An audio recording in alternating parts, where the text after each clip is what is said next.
I could see a trail of blood, and the moment I saw it, my stomach dropped.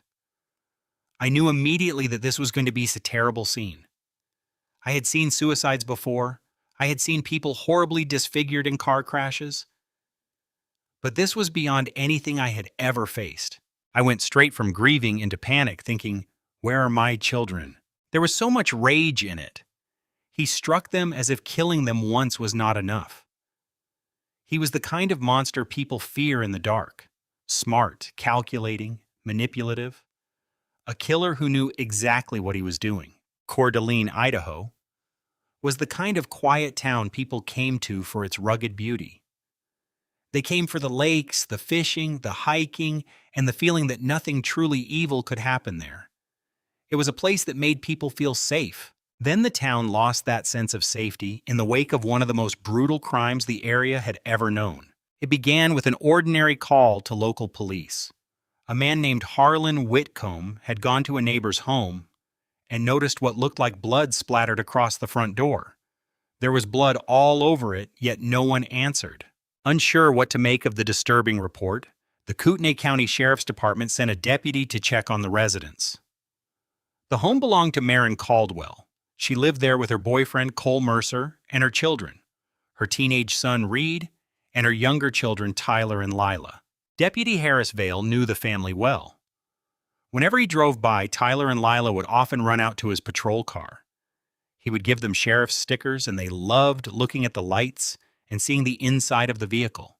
But the moment he arrived at the Caldwell home, he knew something was wrong. Everything was too still, too quiet. There was an eerie calm around the house. As he approached the front door, he saw the blood. Then he caught an odor that anyone who has spent enough time in law enforcement never forgets. It was the smell of death. He walked around to the back of the house and saw another smear of blood on the rear door. The door was slightly open. A chill went through him. His instincts told him to be careful, so he called for another unit to back him up. When the officers looked through the front door, they saw a trail of blood inside. That was the moment Deputy Vale knew they were about to walk into something horrific. Investigators entered the home cautiously, their weapons drawn. As they moved inside, they found what appeared to be a young male lying face down. Nearby was a woman also face down. Both appeared to be bound, and their heads had been brutally mutilated.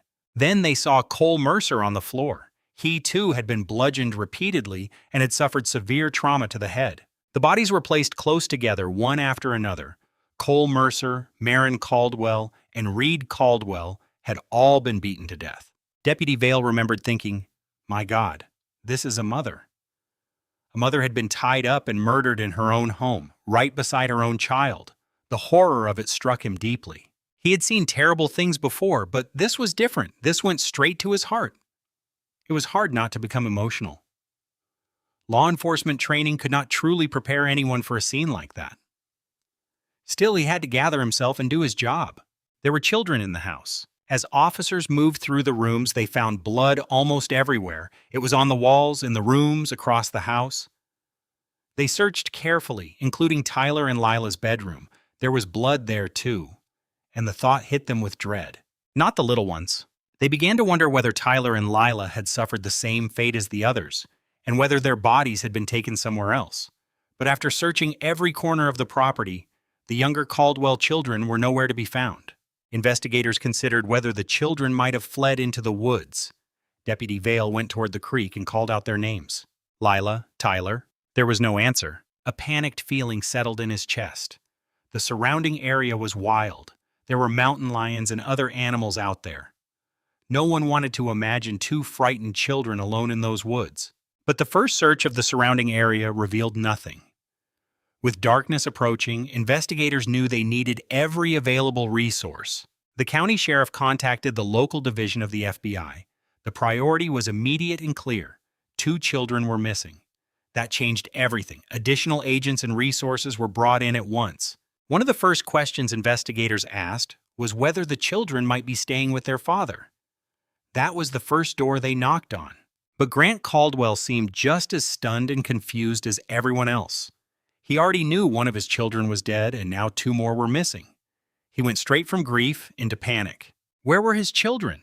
Investigators checked with friends, relatives, and every place the children might have gone. When every possibility was exhausted and they were still missing, authorities became deeply concerned that they had been abducted. Law enforcement issued an Amber Alert asking the public to watch for Tyler and Lila. The community came together in a way many had never seen before. People wanted to find Lila. They wanted to find Tyler. While search teams combed through the woods, crime scene technicians processed the home. But despite the violence of the crime, the killer seemed to have covered his tracks with terrifying care. There were no clear clues pointing to where the children had gone. In many child abduction cases, if children are not found quickly, the outcome is often tragic. Yet some investigators still held on to hope. The more time passed without finding the children's bodies, the more some believed they might still be alive somewhere. Investigators had no idea where Tyler and Lila were. They had very little evidence, and the town was gripped by fear. A crime of that magnitude felt impossible in such a peaceful place. People were terrified. They could not believe something so brutal had happened in their community. But until investigators found a lead, there was little they could do to calm the fear spreading through the town. In many murder cases, there is a fingerprint, a bloody shoe print, a witness, or something solid to follow. In this case, they had almost nothing. So they began learning everything they could about the victims. Maren and Cole had been together for a long time. They appeared to have a strong relationship. Cole commuted to a manufacturing job in Spokane, and Maren had recently stepped away from her cleaning business so she could stay home with her children. To many people, they seemed like a happy couple. They were also known to enjoy parties. They liked having a good time, sharing drinks, and living with a freer side to them. Still, by all accounts, they were living a comfortable and loving life. Cole was known as a good man. The children were not biologically his, but he loved them and took care of them as if they were. That made the murders even harder to understand. Based on the brutality of the killings, investigators began forming an early profile of the person responsible. Repeated impact wounds often suggest something personal. Such violence is usually driven by intense anger. It is often committed by someone who knows the victims and feels rage toward them. But the abduction did not fit easily into that theory. Why kill the adults inside the home in order to take the children? Why not take them from a bus stop or on their way to school? The scene seemed to suggest revenge, someone close to the family, someone who wanted to get close to the victims and make the crime personal. As the search for Tyler and Lila spread nationally, federal, state, and local authorities began questioning potential suspects. One of the first leads focused on Grant Caldwell, the children's father. He and Maren were divorced, and investigators had heard claims that their relationship had been volatile. Naturally, they had to rule him out before moving forward. Grant admitted that he and Maren had argued about the children shortly before the murders. Their post-divorce relationship had not been easy. There had been tension over custody and property issues. Then Grant made a televised plea that raised more questions. He begged for his children to be released safely and said they had nothing to do with any of this. Members of the media, and even some in law enforcement, were startled by that wording. They wondered what he meant by this. Investigators gave Grant a polygraph test. When they asked whether he knew where his children were, the results showed an unusual reaction. Because of that, they continued looking into his activities to make sure they were not missing anything. Grant insisted he had been home alone when the murders happened. At first, investigators were skeptical, but phone and computer records showed that he had, in fact, been at home using his phone and computer. That helped move suspicion away from him. Soon, attention shifted to other family members. Grant and Maren had two older sons, Mason and Everett, and both had been in trouble with the law. Grant admitted that he and his older boys had dealt with many problems over the years, including drug-related issues. Authorities learned that Mason had an airtight alibi because he was incarcerated on burglary charges when the murders occurred. Investigators then questioned Everett and became convinced he had no involvement either. Still, the motive remained a mystery. Investigators began hearing tips about a barbecue held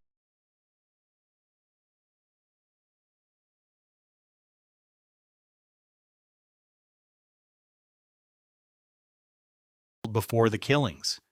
They started looking at everyone who had been there. Had someone argued with the family? Did someone owe money? Had something happened that made someone decide to attack them? A fingerprint was found on the same blood-stained front door. It belonged to a man named Garrett Wexler, who had attended the gathering. Police discovered that Wexler had a criminal record. According to Mason Caldwell, Wexler also owed Marin and Cole money. There was hope that he might lead investigators toward a solution. Maybe he had seen something. Maybe he knew something. Or maybe he had been involved. But when the task force tried to find him, Wexler seemed to have disappeared. He was difficult to locate. Investigators served search warrants for his cell phone records and began tracking him through his phone. A significant amount of time and effort went into finding him and learning what he knew. A call to Wexler's parole officer revealed that after the murders, he had told her he was leaving town for a short vacation. Investigators wondered whether he was avoiding them because he knew something. Around that same period, the FBI was exploring a technique known as brain fingerprinting. It was designed to determine whether a person had knowledge of a crime by recording the brain's response to images shown on a computer screen. Some believed it might one day be used in criminal investigations in a way similar to lie detector tests. As law enforcement worked hard to track Wexler, he eventually returned and agreed to be questioned. Investigators grilled him for hours. He denied any role in the murders or the disappearance of Tyler and Lila. He even offered to take a lie detector test. He passed. It became clear fairly quickly that although Wexler had been a person of interest, he had no involvement and no useful knowledge of the crime. With the most obvious suspects ruled out, investigators turned to the flood of tips coming into the hotline. One tip suggested that the murders had been a biker hit. Investigators began looking at biker gangs. Maybe there had been a vendetta. Maybe money was owed. Maybe someone had insulted the wrong person. No possibility could be ignored. When the medical examiner identified the likely murder weapon, the biker gang theory seemed more believable. The victims appeared to have been beaten with a hammer that had a cross-hatched face, the kind used in framing or drywall work. Some gang experts suggested that hammer killings sounded like something outlaw bikers might do. Marin had connections to motorcycles, so the idea made some sense at first. But investigators could not link any specific biker gang to the scene, and that theory still failed to explain why anyone would take the children. No one gave up hope that Tyler and Lila might be found alive, but statistically, cases like this often ended in tragedy. Then the FBI's blood analysis returned from the lab and offered a small but powerful reason to hope. Not a single drop of blood at the crime scene belonged to Tyler or Lila. When the lab results confirmed that the blood throughout the house belonged to Reed, investigators felt relief that the younger children might still be alive somewhere. But the explanation for Reed's blood spreading through the home was devastating. Investigators believed Reed had moved through the house while badly injured, leaving blood from room to room before finally dying near his mother. The conclusion was clear. Tyler and Lila had not been murdered inside the home. They had either left on their own or been taken away. There was no evidence that they had been killed there. Investigators now believed they were alive somewhere, and they were determined to do everything possible to find them. Then toxicology reports added another twist. Marin and Cole had used marijuana and methamphetamine before they died. Investigators considered whether violent drug gangs might have been involved. Could this have been about a debt? Could someone high on drugs have come into the home and unleashed sudden violence? Federal agents searched criminal databases and found a local skinhead group known for breaking into homes and robbing people at gunpoint. The theory seemed possible. Maybe the group had broken into the house, tied up the victims, found no money or drugs, and then taken out their anger on the family. Investigators were optimistic that focusing on that group might produce something. But once again, the children did not fit. Everything else seemed possible. But Tyler and Lila remained the unexplained piece. The FBI consulted narcotics informants to see if anyone in drug circles was talking about the murders. That lead soon went cold. As the investigation dragged on, authorities still could not make sense of the crime. They brought in FBI profilers because they were at a loss. A family had been murdered, and 2 children were gone. Did this match any known type of offender? They consulted experts from units that studied serial killers and child abductions. But even top behavioral analysts were puzzled. They said many parts of the crime did not fit typical patterns. Similar crimes existed when it came to bludgeoned murder victims. Similar crimes existed when it came to child abduction. But when investigators put the two together, they could not find a clear match. Why not murder the entire family? Why take the children? Theories multiplied. Were the children taken for ransom? Were they taken to be sold? None of the explanations felt right. The profilers left investigators with one crucial idea. The key to solving the crime was finding out what happened to the children. If they could understand why Tyler and Lila were taken, they would understand the crime. As the search continued, Grant Caldwell still hoped his children were alive, but he did not know whether he would ever see them again. At first, he held tightly to the hope that they had survived, but the longer they were missing, the more his fear grew. Federal, state, and local investigators worked around the clock. Many were exhausted and running on almost no sleep, but they stayed focused on the same goal, finding Tyler and Lila. Despite heavy news coverage, the case went nowhere for a long stretch. Then a local woman came forward with a promising lead.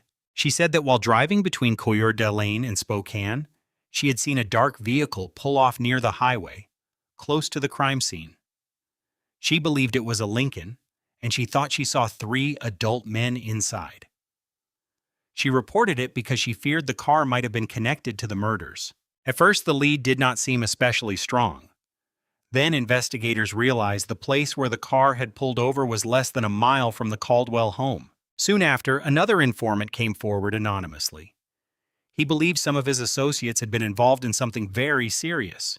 He claimed he had overheard them talking about possibly placing bodies in abandoned mine shafts in the Silver Valley. The informant gave 3 names: Milo Hart, Ray Sandoval, and Bennett Cross. Detectives learned that 2 of the men had criminal records. Then another detail stood out. They drove a car similar to the one described by the woman on the highway. When investigators analyzed their cell phone activity, they found activity in the area of the crime scene around the relevant period. After a long and frustrating search, the task force finally seemed to have a viable lead. But just as surveillance was being set up, the case took a stunning turn. An FBI agent received a phone call that left him almost unable to believe what he was hearing. He even said it had to be a mistake. Agents were quickly briefed on a local waitress who had an astonishing story. She had just returned from a break and checked her section. She noticed 2 new people seated there. When she got a clearer look at the little girl, the thought hit her instantly. Is that Lila Caldwell? The child kept her head down. Her hands were pressed together between her legs, almost like she was praying.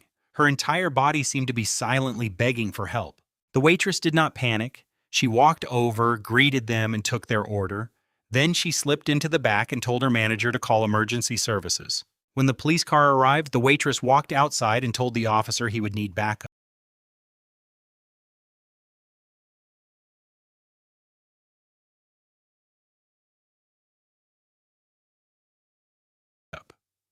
She was certain the child was Lila, and she knew the situation could be dangerous. When backup arrived, officers entered the restaurant carefully and escorted the man outside without incident. One officer grabbed the waitress by the elbow and told her to stay with the girl. The waitress gently asked the child her name. The girl answered, "Lila Caldwell." Then she broke down crying. When investigators learned Lila had been found, they were overwhelmed with relief. It was almost unbelievable, but the joy came with immediate questions. Who was the man with her? Where had she been? Had he found her wandering? Had she been dropped off? And most urgently, where was Tyler? Lila was taken to a hospital for evaluation. After an unimaginable ordeal, Grant Caldwell was reunited with his daughter. He laid his head near hers on the pillow. Eventually, she opened her eyes, said "Daddy," and hugged him. At the command center, investigators questioned the man found with her. He was identified as Victor Rowan Hale from Fargo, North Dakota. Investigators expected his name to be one they had already encountered during the case, but when they heard it, they were confused. No one recognized it. They began checking records and databases. Very quickly, they learned he was a high-risk registered sex offender and a fugitive from a molestation case in Minnesota. High-risk offenders are considered a serious danger to the community because of their history of sexual assault. Hale's criminal history stretched back to his teenage years, when he committed his first known sex crime. Later, he was sentenced to prison for molesting a teenage boy.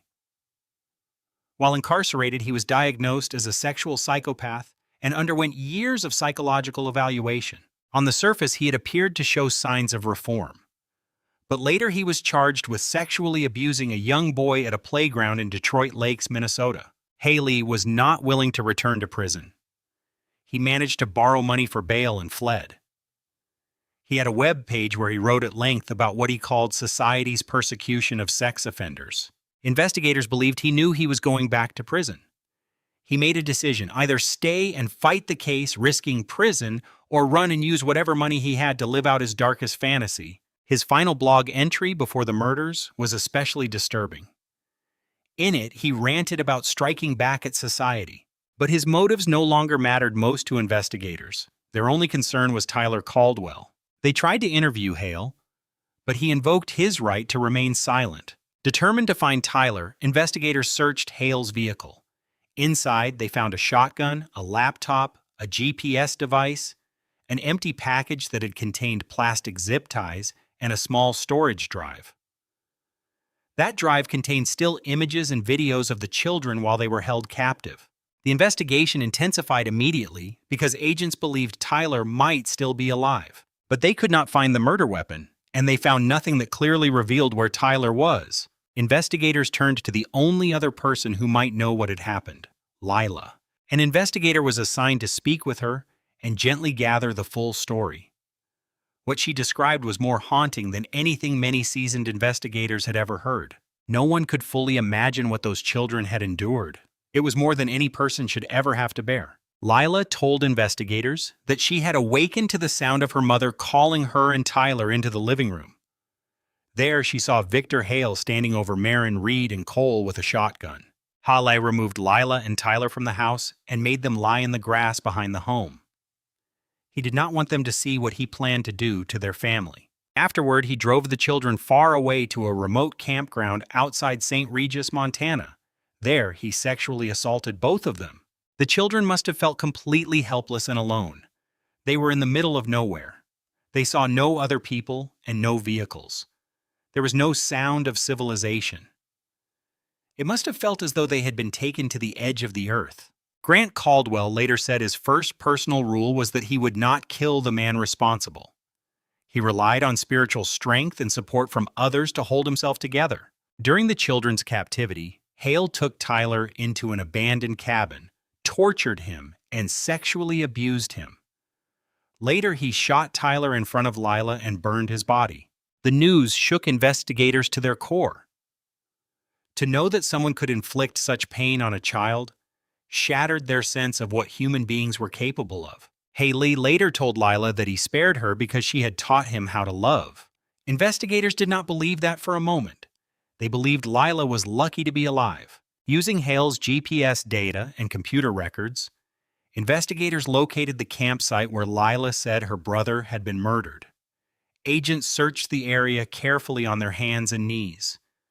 They found a fragment of bone and then more bone fragments in a nearby culvert.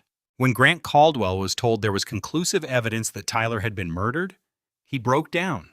Tyler had been a loving, tender-hearted child. Imagining what he had endured was almost impossible to bear. When investigators confronted Hale with the evidence, he finally confessed. He wanted society to know how dangerous he was. He wanted to harm society through what he had done. He had two goals: to live out what he considered his ultimate fantasy, which involved assaulting and murdering children, and to take revenge on the society he believed had wronged him as a registered sex offender. Haley told authorities how carefully he had prepared. Before leaving North Dakota, he gathered equipment and items he would need. As he traveled west, he began hunting for targets. When he reached Idaho, he came across the Caldwell home by chance. Coming down a hill, he saw Lila playing in the front yard. Then he watched the house and spotted Tyler. He spent time observing the home and planning. He had brought the weapon he intended to use against the family, a hammer. He had thought through the crime carefully, trying to make it appear perfect. When he decided to act, he entered through an unlocked back door and found Marin asleep in the living room. He pointed the weapon at her and asked where the man was. He ordered Marin to wake Cole, then forced her to put zip ties on him. Hale wanted them to believe it was only a burglary. He thought that would make them less likely to fight. If they had known his true intent was to take the children, he believed they would have fought to the death. Once everyone was bound and gagged, Hale took Tyler and Lila outside so they would not witness the deaths of their family members. He wanted them to leave with him quietly. The rest of Hale's story matched Lila's account. Still, one question remained. Why did he return to Coeur d'Alene with Lila? Some believed he wanted to be caught. Others thought he had run out of money. One investigator believed something different, that Lila herself had brought Hale back. She had managed to befriend him enough to survive, and that gave her the chance to be rescued. Haley later pleaded guilty to kidnapping and first-degree murder charges in connection with the deaths of Cole Mercer, Marin Caldwell, and Reed Caldwell. He received multiple life sentences. Later, he also pleaded guilty to federal charges connected to the kidnapping and sexual abuse of Tyler and Lila, and the murder of Tyler. Grant Caldwell was not surprised that Hale pleaded guilty. He believed Hale was a coward and did not want to testify in court. He was grateful that the families did not have to endure a long trial and face him every day. Hale eventually received additional life sentences and death penalties.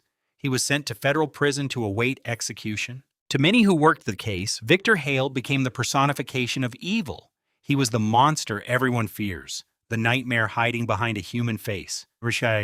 For the Mercer and Caldwell families, life became a matter of trying to move forward while keeping the memories of their loved ones close. Cole's family remembered speaking with him shortly before the tragedy. They were grateful that their final words included love and that he had said he loved them too. Lila grew older and continued trying to live like other children her age. To those around her, it was remarkable that she could still act like a normal kid after everything she survived. Grant's older son eventually had a child of his own. He named the baby in honor of Tyler, Reed, and Grant, a gesture that meant more to the family than words could fully express.